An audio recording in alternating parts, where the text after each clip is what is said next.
हर हर महादेव। मैया भवानी की जय, माता दुर्गा की जय। तो प्रेम से बोलिए शिव शंकर भगवान की जय। तो हे गुरु बहिना सब, बहुत सुंदर समय आयल बाटे कार्तिक के महीना। काहे कि जो कार्तिक के महीना होला, ये कार्तिक महीना में कार्तिक स्नान कइला के साथ साथ बहुत ज्यादा महान पर्व पड़ेला। यानी कि जो महापर्व बाटे, छठ पूजा पड़ेला, दिवाली पड़ेला। ये दोनों जो त्योहार बाटे बहुत ही ऐसन त्योहार बाटे कि जेकरे घर में ना दिया जले करे ओहू के घर में जल जाई। जे रोवत रही वो हंस दी। एकदम खुशी से माता के बुलाइए लोग। तो आप लोगन के हम आज बहुत सुंदर कथा सुनावे जातनी जो छठ मैया से जुड़ल बाटे, जे के सुन के आप लोग बहुत ही जो कहल जाला एकदम तरन तार हो जाए। यानी कि माता के, यानी कि आप लोग माता छठ मैया के कृपा के उनका पात्र बन जाए। वो आपके ऊपर इतना दया करिए कि आपके घर में आगे बढ़ला से और धन दौलत से कभी रुकी ना। कौनो जब कथा सुनल जाला तो पूरा अंत तक जरूर सुने चाहिए, तबे वो कथा के रहस्य मालूम होला, कथा के अर्थ मालूम होला। कथा जब कहल जाला तो बहुत प्रेम भाव से हमन के सुनावे निके, और वही प्रेम भाव से जब ये कथा के आप लोग सुने नी तो माता के हाथ जोड़ के विनती क के साथ में सुनी कि हे छठी माता, आप लोग जैसे विनती सबका मतलब करेला लोग, वही तरह से हमू विनती करतनी।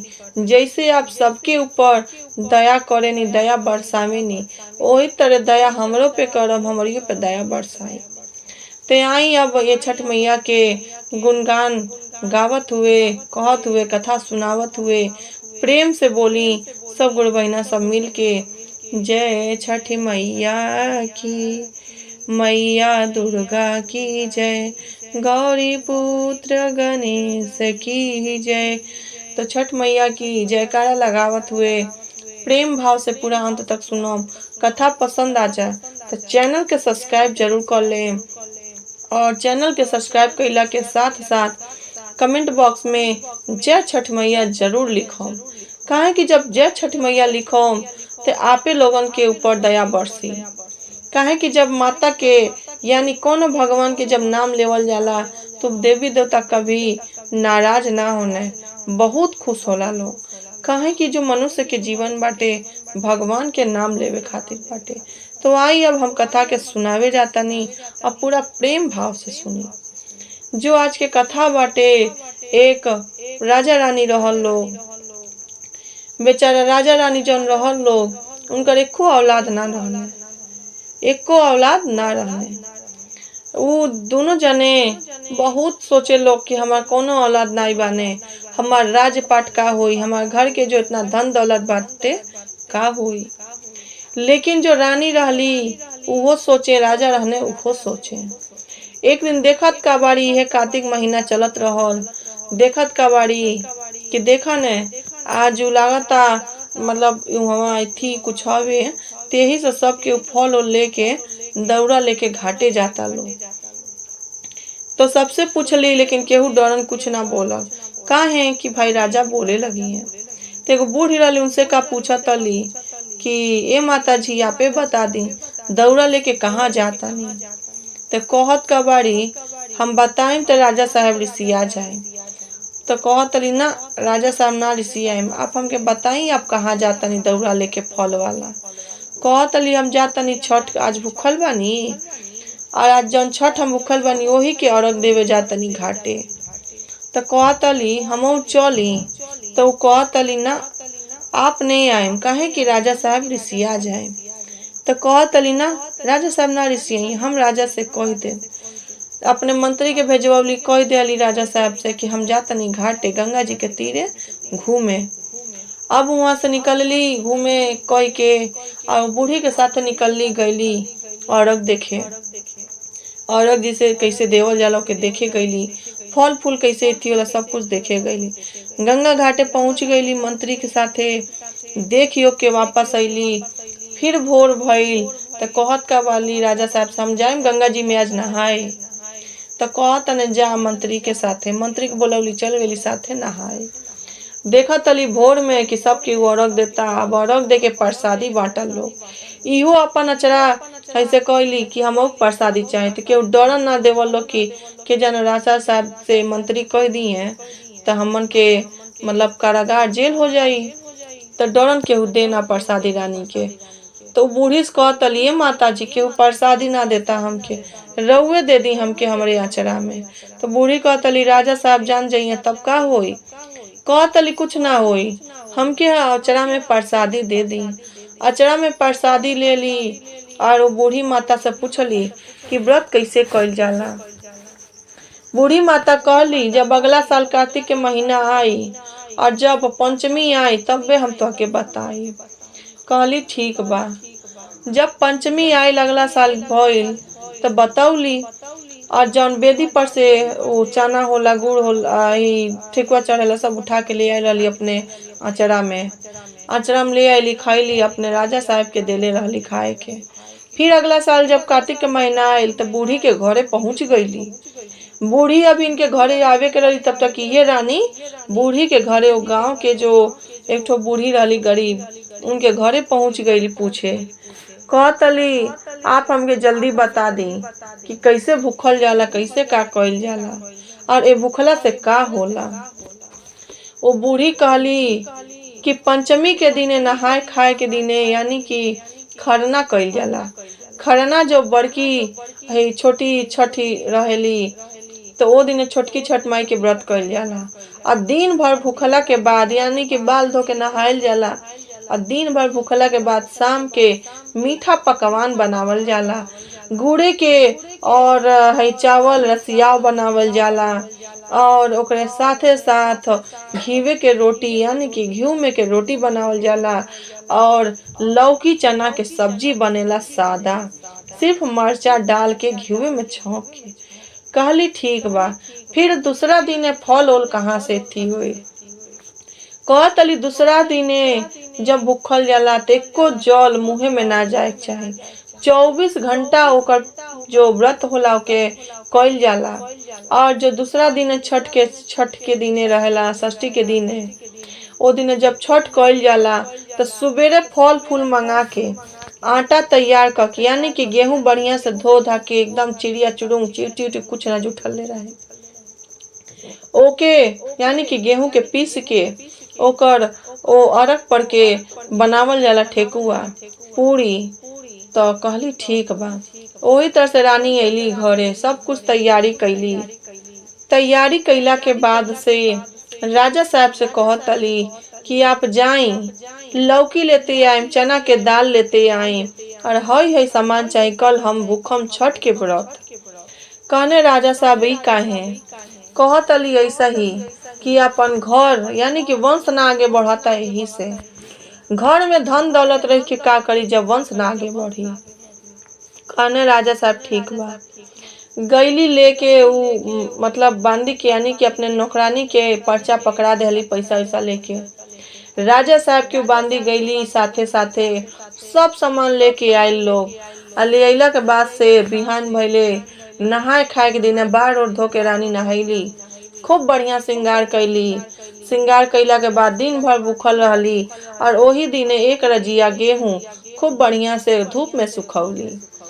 चिड़िया चुरुंग चाहे कुछ भी जुठलने ना, बैठ के सुखवावल लोग। सुखवा के सांझी के ओके जाता में पिसवौली, धो धा के पिसवा के आटा के फ्रेश एकदम बढ़िया से साफ सुथरा में धो देली, धरवा देली। रखवला के बाद से बिहान भइले खन्ना के दिने जन भूखल रहली ओही दिने का कैली, शाम के लौकी के सब्जी बनौली चना दाल दे के।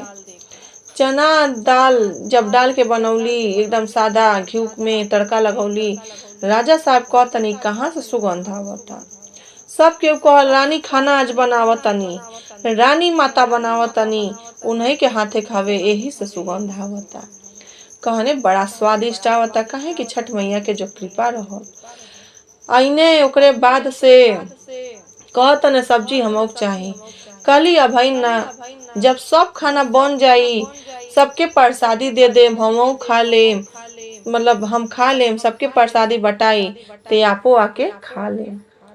कहने ठीक बा। घी में के रोटी बनौली, सब तैयारी कैली, अब बैठली माता जी के चिड़िया चुरुंग के दे के बैठली, अपने अर्घ उर्घ दे देहली चंद्रमा के देख के। अर्घ देहला के बाद से बैठली खाए बैठली, एक कौर खैली और राजा साहब के भी खाना परोस के धैले रहली। एक कौर खैला के बाद कहतली राजा साहब के अब खाई।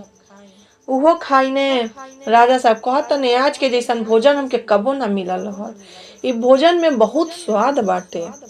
कहली हाँ, काहे ना स्वाद रही, छठ मैया के जो एमे कृपा बाटे। कहने ठीक बा। बिहान भइले भूखल रहली, फिर सारा दिन सवेरे जो आटा पिसले रहली ओकर ठेकुआ बनौली, घीवे में खूब बढ़िया से तैयारी कैली, डाल दौरा सब सजौली, अगरबत्ती घी सब सजा के कहली अपने राजा साहब के, राजा साहब केहू आज डाल के ना उठाई, आप उठाई, अपने माथा पे ले चली गंगा जी के तीरे। कहतने का होई गंगा जी के तीरे, हमें पोखरा खनवले बानी, चलो हमें। कहतली ना, जहाँ सब केहू करेला हम हमें चलो, जहाँ सब केहू भूखला जाके अर्घ देवेला मोई जगह चल के अर्घ दे। कहतने ठीक बा। लेके गईने गंगा जी के तीरे, देखतने सब केहू भूखल बा, सब केहू अर्घ के समय भइल बाटे, तो डाल लेके खड़ा बा लोग, सुपली लेके खड़ा बा लोग, पानी में केहू ऐसे ही थरथराता, गीत गावता लोग, और केहू डाल लेके खड़ा बा लोग। ठंडी के सीजन थोड़ा थोड़ा रहबे करेला। राजा साहब के देख के बड़ा नीक लागल।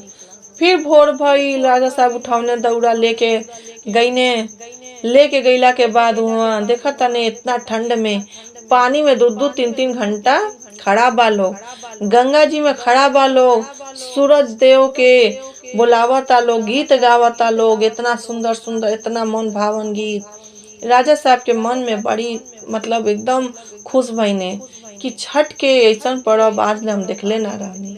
इतना दिन से रहतनी, राज करतनी ये गांव में, लेकिन कबो गंगा तीरे आयल ना रहनी। ये समय इ पर्व कितना महान बाटे कि सब केहू भूखता, सब केहू करता, चाहे थोड़ रहे चाहे ढेर रहे, एके फलवा लेके ठाड़ बा लोग, लेकिन ठाड़ बा लोग पनिया में। बहुत खुश बहिने।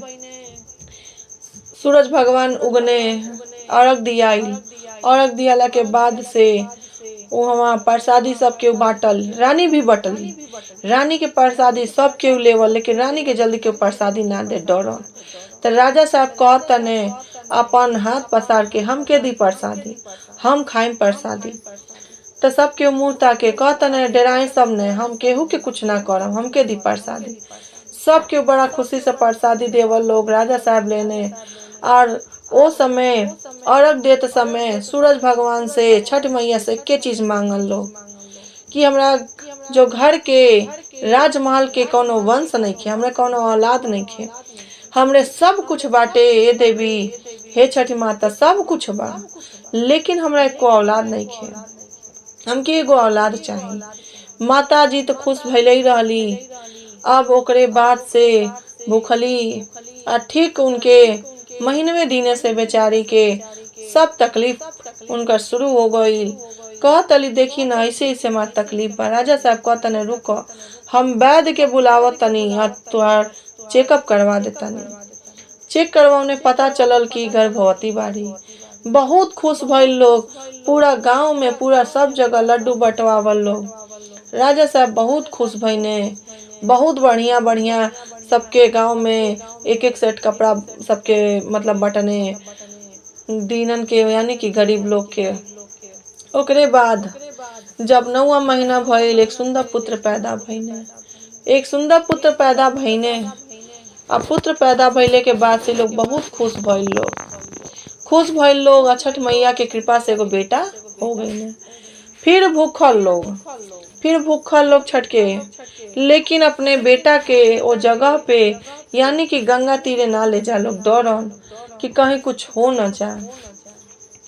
ऐसे ही कह के कोई साल ना ले गए लोग, लेकिन एक साल जो राजा के लड़का रहने जिद क के पहुंच गई ने, छोटाने रहने 5 साल के, जिद क के पहुंच गई ने।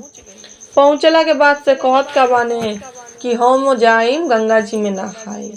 कहने ठीक बा। राजा साहब कहने जा नहा के अइया। नहा के चली अइने, लेकिन नहा के अइला के बाद से घरे आवत आवत उनको तबीयत खराब हो गई, एकदम मरे अटक गई रहने। केहू वैद होके चाहे कैसनो होके झड़ा फुका कहीं बचे के उम्मीद ना रहे। ती लोग छठ मैया से फिर विनती करी लोग खूब कि हे माता कवन गलती भइल हम कि ऐसन, मतलब इतना दिन पे दे मिलबो कहीं एगो बेटा देनी तोहू के मतलब ऐसन हाल हो गए, कौन गलती हमसे हो गई बा।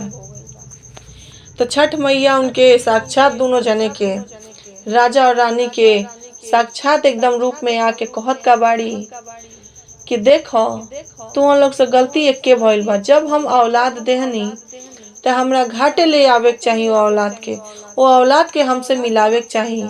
अरे ना कुछ करती ऊ ना हमके कुछ करते, गोड़वा लाग लेते गंगा जी के तिरवा के, जहाँ बेदिया बनावल जाला वो बेदिया के गोड़वा लाग लेते। कहने हाँ बहुत बड़ी गलती भइल बा। दोनों राजा रानी क्षमा मांगल लोग, हाथे पैरे सब जोड़ल लोग, तब जाके माता कहली चिंता नहीं करा, तुहार औलाद सही हो जाइए। हमके अगर तुहार औलाद लेवे के रहत तो हम काहे तोहके देती। बड़ा राजा साहब रानी खुश भइल लोग आ कहल लोग उ जो छठ माता रानी कहली ले जा तू वही गंगा के तीरे ले जा, आ जहाँ बेदी बनवले रहला उ हमें गोड़ लगवा दिया, आ देखिया उ हवा कोनो प्रसादी गिरल होके ओके खिया दिया, एकदम देखिया बढ़िया हो जाइए। लेके टांग उंग के लइका के ले गए लोग, आ वही बेदी के तरे 5-6 दिन के दिन भइल रहल छठ बीतले, तबो हमार एगो दूगो चना चावल एगो ठेकुआ बचल रहल। वही ठेकुआ चना चावल के उठा के राजा साहब खियौने, आ खियावत कहीं कि तन के दरिया में उ लइका ठीक हो गई ने, अपने पैर से चलत हुए घरे अइने। रानी देख के बहुत खुश भइली, आ खुश भइला के बाद से बहुत छठ माता के बहुत कृपा मतलब उनके ऊपर भइल रहल, दोनों जने बड़ा खुश भइल लोग। तो यही से कहल जाले गुरु बहिना छठ मैया के कृपा बहुत बहुत बड़ा उनका हाथ होला। कभी भी अंधविश्वास ना करे के चाहिए। अगर छठ मैया आपके दे तली तो चीज के सही समय पे सही चीज करी, कभी ओकर गलत नहीं करे। अगर औलाद नहीं खे, औलाद खातिर भी बहुत लोग भूखेला लोग, धन दौलत नहीं बाटे हु खातिर भूखेला लोग, पति के लंबी उम्र के लिए भी भूखेला आदमी छठ के व्रत। तो बहुत हवे छठ के व्रत के जितना महिमा कहल जाए उतना कम बाटे। तो प्रेम से बोली एक बार छठ मैया के नाम लेते हुए, जय छठी मैया की जय, माता छठी मैया की जय, सूरज देवता की जय। तो प्रेम से बोली गुरु बहिना सब। अगर हमारा चैनल हमार कथा पसंद आवे तो चैनल के सब्सक्राइब कर लें और ज़्यादा से ज़्यादा शेयर जरूर करम, और साथ में कमेंट बॉक्स में जय छठ मैया जरूर लिखम।